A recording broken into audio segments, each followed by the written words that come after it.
As the truth, it was actually a coincidence. I was graduating from the linguistic university, where I made my management course. Then I worked in a pharmaceutical company, international exhibitions, and then Animaccord found me and said that they need a trade marketing manager with my experience. And I started my career not in animation, but in licensing, trade marketing. And then, step by step through trade marketing to commercials creation, through commercials creation to commercial department head, to production head. So, when you work on commercials, you do everything from scripts till the end. And I was deep enough, I dived in every single issue I could. I made new course, I opened Maya so that I could manage the team, because I didn't understand what all those people are doing. And then, I got the head of production and entered as a producer.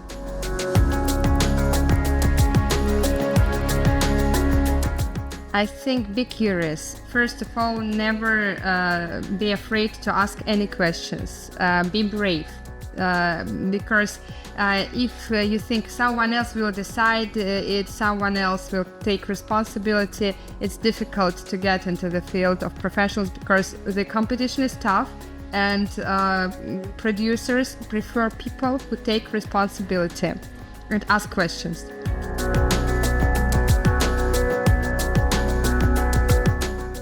Sometimes you receive a task and you think, I can't do it. It's too difficult. For example, I had a team of 3-4 people working as a commercial production team. And then I was suggested, okay, let's go and produce a spin-off. So, and then I had a team of 40 people working with me daily within, I think, 11 months. So, you just need to take challenges.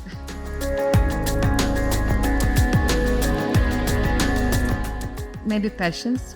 This should be learned as early as possible. A lot of young people coming to our studio, they want immediately to be chief.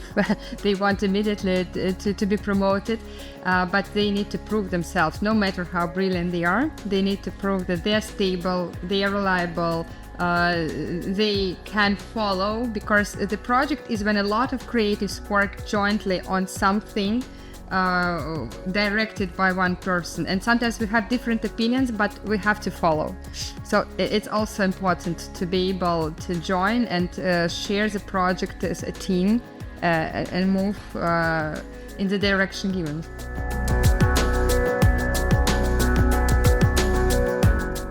So first of all, of course, it's great to receive education, at least courses, but you need to know something. You just can't come to the media company and start working. If you have proper education, if you have skills, don't be afraid to call or come to a big corporation to ask for free internship. We had an example, because we never took an internship in our studio, but the girl called me 4 times. I invited her, and in 2 years she achieved the role of head of production, because she was that burning. She did everything. She found her way. So, and even those studios which do not take internship last week didn't take. They can take it next week, because the situation changes. Producers often need hands. And it's normal to receive experience and then to go with this experience showing, here I have completed or accomplished this task and that task, I know this and that, project trackers, and off you go.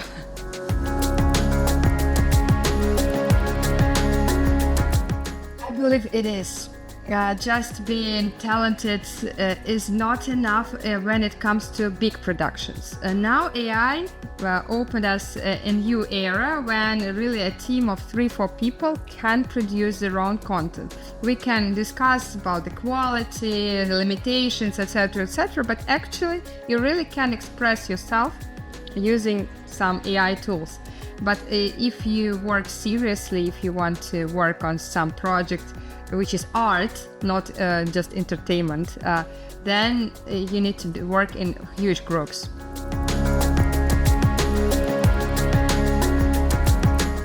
to tell the truth, we are kind of dinosaurs a bit because we use very limited AI tools. For example, we upscale.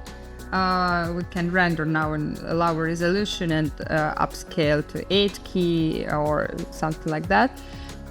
Of course, we use GPT to analyze, to think, to find quickly information and to receive some interesting skills which normally would take us longer. But we are not that deep like a lot of studios which build completely AI pipelines. We are not there yet. We are testing, we are choosing tools which do not generate the handmade picture, because I still do not believe that you can use pictures created by artists without their permission. So actually I'm not sure there will be no court cases at some later stages. So we stay very safe here. We use it, for example, to add rig to already existing model, or we can recreate a model, but then anyway you need a lot of things to do manually to receive a proper result. We try AI in dubbing or experimenting here too, but these all, I believe, the most tasks we try to substitute with AI are really technical, not creative tasks, because here is what people value most of all, this emotion they receive, and we all put our hearts in the content, and only then it starts working.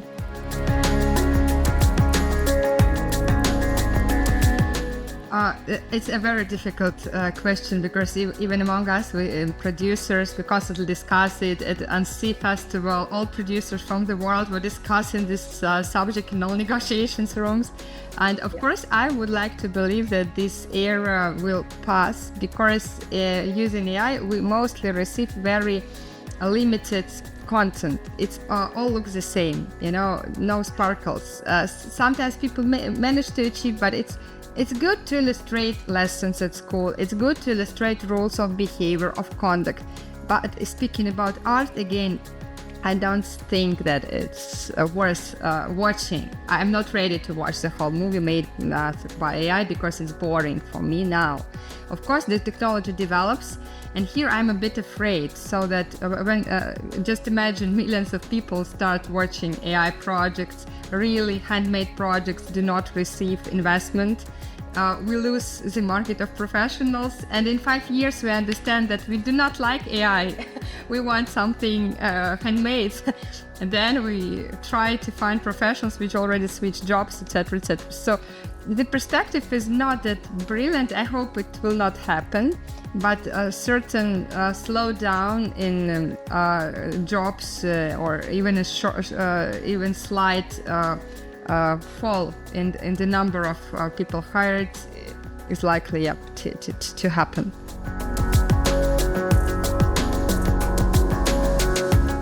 It's rather simple. When you try to make a project for people above 7, they all already have cultural codes, and they all understand different jokes. And when we speak a lot, people also do not understand us. I mean, you can. It's very difficult to make a very successful project for people of 7, 10 years. I mean, with global awareness and global love. Some regions, yes, you can have them, but globally it's difficult. What helped us with Masha is that it's a project for kids who are 3, 4, 5. They are still open to all cultures. They don't have those cultural codes so deep inside their head. We try not to speak, we try to mimic, we try to make a content when you can mute the sound and enjoy. And kids react on it, and grown-ups react on it. We add a lot of jokes for grown-ups. We hide some writings, the name of books can be funny, or something which when the grown-up is watching for the 10th time the episode, he notices, and oh my, they thought of it. It's so cool.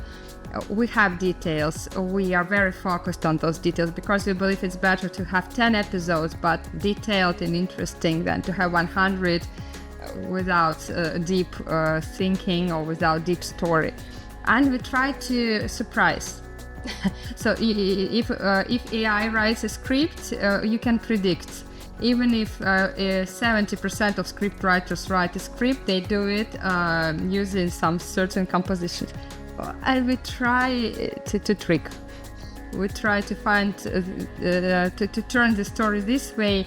You get surprised, and when people get surprised, they want to see more. They like to be surprised. I think these are the biggest secrets of success. I'm not afraid to reveal them because common knowledge will not help repeating. You really need to dig deep.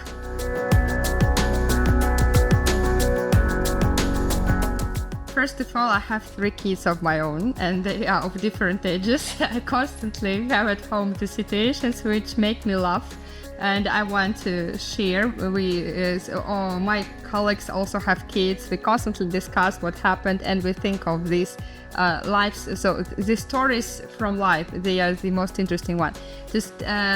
Moreover, now Animaccord finally changes its strategy and turns into big multi-brand company, and for the last several years we were developing not only Masha, we were developing other projects, including those for kids, but also those for teenagers and grown-ups.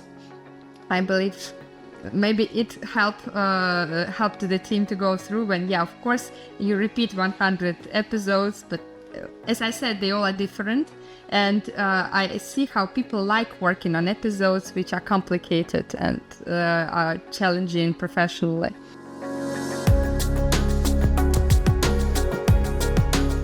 So first of all, she's brave.